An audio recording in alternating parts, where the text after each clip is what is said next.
योगी सरकार का 8वां बजट पेश होगा। 7.5 लाख करोड़ का अनुमानित ये बजट रहने वाला है। वित्त मंत्री सुरेश खन्ना ये बजट पेश करते नजर आएंगे। वहीं किसानों युवाओं पर यह बजट केंद्रित होने की उम्मीद है।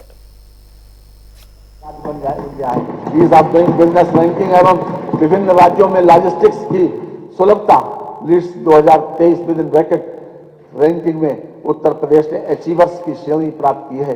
चिकित्सा क्षेत्र राज्य सरकार के प्रयासों से मातृ मृत्यु दर वर्ष 2014 में 285 प्रति लाख से कम होकर वर्ष 2022 में 167 प्रति लाख तथा शिशु मृत्यु दर वर्ष 2014 में 48 प्रति हजार से कम होकर वर्ष 2020 में 38 प्रति हजार हो गई है। वर्ष 2017 की तुलना में वर्ष 2023 में AIS एक्यूट इंसेफ्लाइटिस सिंड्रोम रोगियों की संख्या में 76% तथा मृत्यु दर में 98% की कमी एवं जेई जापानी इंसेफ्लाइटिस के रोगियों की संख्या में 85% तथा मृत्यु में 96% की कमी दर्ज की गई है। प्रदेश के सभी 75 जनपदों में निःशुल्क डायलिसिस की सुविधा उपलब्ध कराई जा रही है। सरकारी क्षेत्र के चिकित्सा संस्थानों में MBBS की सीटों की संख्या 1840 से बढ़कर 3828 हो गई है तथा निजी क्षेत्र के संस्थानों में सीटों की संख्या 2550 से बढ़कर 5250 हो गई है। इस प्रकार कुल 9078 सीटें उपलब्ध हो गई हैं। सरकारी क्षेत्र के चिकित्सा संस्थानों में PG सीटों की संख्या 741 से बढ़कर 1543 तथा निजी क्षेत्र के संस्थानों में सीटों की संख्या 480 से बढ़कर 1775 हो गई है। इस प्रकार PG की कुल 3318 सीटें उपलब्ध हो गई हैं। आयुष्मान भारत प्रधानमंत्री जन आरोग्य योजना के अंतर्गत 4 करोड़ 86 लाख से अधिक आयुष्मान कार्ड वितरित किए गए हैं। लाभार्थी परिवारों को प्रतिवर्ष 5 लाख रुपए तक की निःशुल्क चिकित्सा सुविधा सूचीबद्ध कर राजकीय एवं निजी चिकित्सालयों में माध्यम से प्रदान की जा रही है। मानवर वर्ष 2007 से 2017 तक की 10 वर्ष की अवधि में मुख्यमंत्री विवेकाधीन कोष से 60,970 व्यक्तियों को चिकित्सा सहायता के रूप में 638 करोड़ 26 लाख की धनराशि स्वीकृत की गई।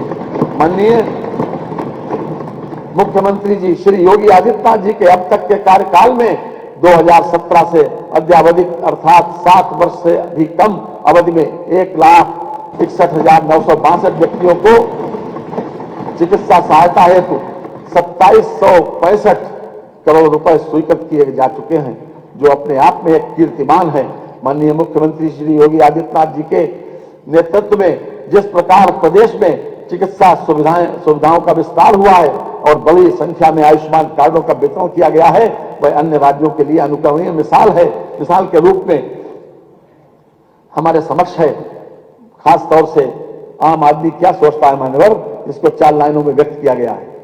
जो आम आदमी की बात है, मुक्त हूं कर्तव्य की चिंताओं से, दर्द से दुख से मुझे आराम है और हर किसी के वास्ते हर वस्तु है, ये हमारे ऐश्वर्य का पैगाम है।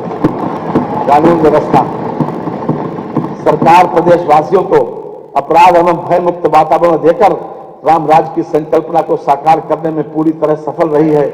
विविध त्योहारों एवं यूपी ग्लोबल इन्वेस्टर समिट 2023, आजादी का अमृत महोत्सव, G20 सम्मेलन, क्रिकेट विश्व कप 2023 जैसे बृहत आयोजनों को शांतिपूर्ण एवं सुरक्षित ढंग से संपन्न कराया गया। अयोध्या में भगवान श्री राम लला के प्राण प्रतिष्ठा समारोह में किए गए प्रबंधों की सराहना देश दुनिया में से आए अतिथियों ने की है। वर्ष 2016 के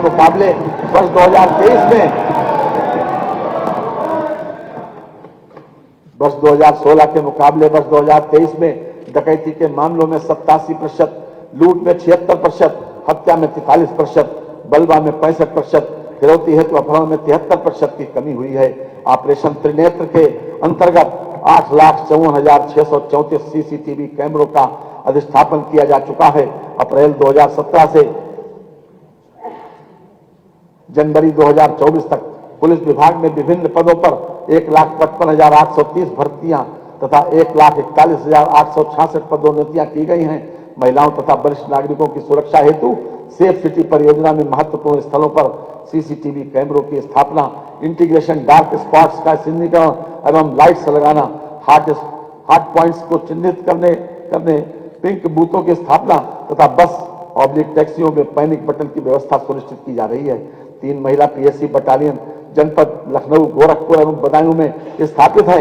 जनपद बलरामपुर, जालौन, मिर्जापुर, शामली तथा बिजनौर में 5 अन्य पीएसी बटालियन स्थापित किए जाने की कार्रवाई की जा रही है। Uttar Pradesh special security force की 6 वाहिनियां गठित की गई हैं। महिलाओं की सुरक्षा एवं उनके सशक्तिकरण हेतु 1699 एंटी रोमियो स्क्वाड का गठन कर अनवरत अभियान चलाया जा रहा है। समस्त थानों में साइबर क्राइम सेल गठित किया गया है। वर्तमान में सभी 75 जनपदों में साइबर क्राइम थाना संचालित है। होमगार्ड स्वयं सेवकों की मृत्यु की दशा में उनके आश्रितों को 5 लाख रुपए की अनुग्रह राशि दी जाती है। दुर्घटना बीमा योजना के अंतर्गत होमगार्ड्स का 30 लाख रुपए का बीमा सुविधा प्रदान की गई है। मान्यवर, अब मैं इस सम्मानित सदन के समक्ष प्रमुख विभागों की मुख्य योजनाओं का ब्यौरा प्रस्तुत करना चाहूंगा। राष्ट्रीय ग्रामीण स्वास्थ्य चिकित्सा स्वास्थ्य राष्ट्रीय ग्रामीण स्वास्थ्य मिशन के अंतर्गत विभिन्न कार्यक्रमों के संचालन हेतु वित्तीय वर्ष 2024-25 में 7350 करोड़ रुपए की व्यवस्था प्रस्तावित है। प्रधानमंत्री Ayushman Bharat health infrastructure mission योजना के अंतर्गत प्रदेश में ग्रामीण एवं शहरी क्षेत्र में health wellness centre, care unit, integrated public health lab की स्थापना आदि कार्यों हेतु 952 करोड़ रुपए की व्यवस्था प्रस्तावित है। आयुष्मान भारत मुख्यमंत्री जन आरोग्य अभियान हेतु वित्तीय वर्ष 2024-25 में 300 करोड़ रुपए की व्यवस्था प्रस्तावित है। प्रधानमंत्री मातृ योजना हेतु वित्तीय वर्ष 24-25 में 322 करोड़ रुपए की बजट व्यवस्था प्रस्तावित है।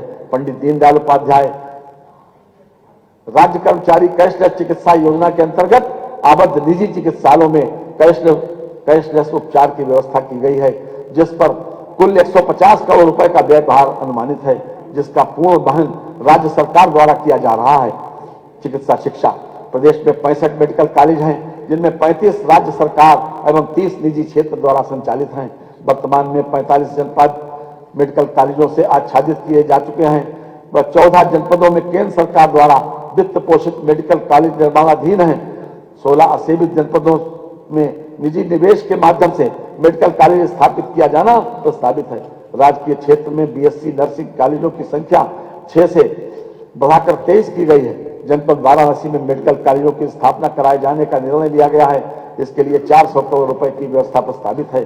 असाध्य रोगों की मुफ्त चिकित्सा सुविधा हेतु 125 करोड़ रुपए की व्यवस्था प्रस्तावित है।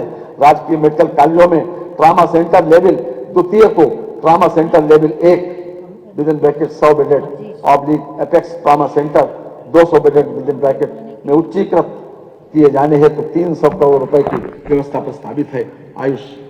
आयुष्मान भारत कार्यक्रम के अंतर्गत प्रदेश में 1600 हेल्थ एंड वेलनेस सेंटर स्थापित किया जाना लक्षित है तथा 1035 राजकीय आयुर्वेदिक, होम्योपैथिक एवं यूनानी चिकित्सालयों को हेल्थ वेलनेस सेंटर्स में परिवर्तित किया जा रहा है। प्रदेश के विभिन्न जनपदों में वर्तमान में 2110 आयुर्वेदिक, 254 यूनानी एवं 1585 होम्योपैथिक चिकित्सालयों के साथ ही 8 आयुर्वेदिक, 2 यूनानी तथा 9 होम्योपैथिक कॉलेज एवं उनसे संबद्ध चिकित्सालय क्रियाशील हैं। वित्तीय वर्ष 2024-25 में आयुष विभाग के अंतर्गत प्रमुख रूप से महायोगी गुरु गोरखनाथ आयुष विश्वविद्यालय गोरखपुर का निर्माण कार्य पूर्ण किए जाने, जनपद अयोध्या में राजकीय आयुर्वेदिक महाविद्यालय